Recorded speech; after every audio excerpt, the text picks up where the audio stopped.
नेहमी त्याच पद्धतीच्या चटण्या खाऊन कंटाळा आला तर या पद्धतीने तुम्ही जर टोमॅटो कांद्याची चटणी करताल तर नक्कीच सगळ्यांना आवडेल. शिवाय थोडीशी वेगळ्या पद्धतीची आहे आणि करायला सोपी आहे.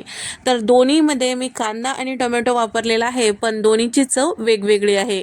नक्की ट्राय करून पहा. तर त्यासाठी इथे मी कढईमध्ये साधारण एक 4 चमचे तेल टाकून घेतलेले आहे, चमचाभर जिरे आणि 10 ते 12 कढीपत्त्याची पानं टाकून घेतलेली आहे, 8 ते 10 हिरव्या मिरच्या आणि 15 ते 20 लसूण पाकळ्या टाकून घेतलेला आहे. सगळं छान परतून घेतलेलं आहे. त्यानंतर इथे मी कांदा टाकून घेतलेला आहे. तर यामध्ये आपल्याला साधारण एक 2 मध्यम आकाराचे कांदे उभ्या फोडी चिरून टाकून घ्यायचं आहे. ते सुद्धा परतून घ्यायचं. हलकंसं रंग चेंज झालं की जेवढा कांदा घेतला तेवढाच टोमॅटो घ्यायचा आहे. तर 2 मध्यम आकाराचे टोमॅटो ते सुद्धा उभ्या फोडी चिरून घेतलेले आहे, टाकून घेतलेलं आहे. दोन्ही छान असं परतून घ्यायचं आहे आणि याला आता मीठ जेवढं लागेल तेवढं टाकून घ्यायचं आहे. म्हणजे चटणीला जेवढं लागतं तेवढं मीठ टाकून घेतलेलं आहे.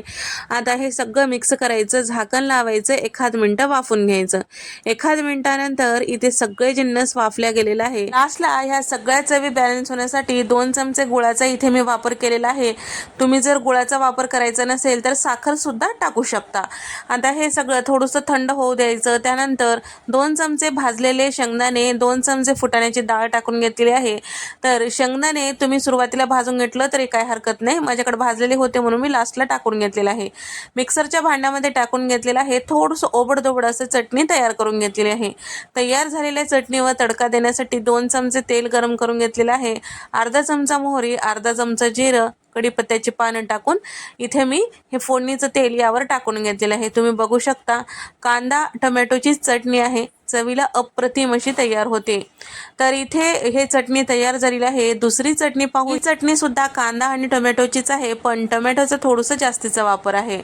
तर इथे मी 2 मध्यम आकाराचे कांदे उभ्या फोडी चिरून घेतलेला आहे आणि त्याचबरोबर इथे मी 4 मध्यम आकाराचे टोमॅटो मधोमध 2 काप करून घेतलेला आहे आणि त्याचबरोबर 2 इंचाचं आलं आणि 8 ते 10 लसूण पाकळ्या घेतलेला आहे.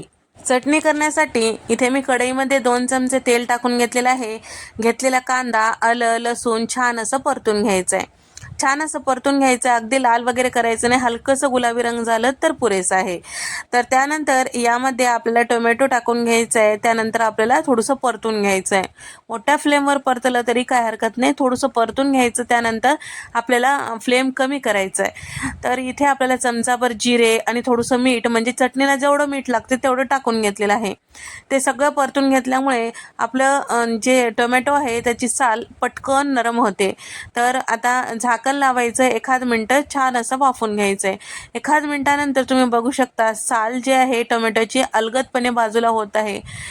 या पद्धतीने टोमॅटोची साल अलगदपणे बाजूला झालं की जे टोमॅटोची साल जे आहे वरचं टर्फल ते काढून टाकायचं आहे.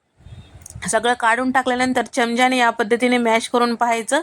छान असं मॅश होत असेल तर इथं आपले चटणीचे सगळे जिन्नस छान असं वाफल्या गेलेलं आहे असं समजायचं.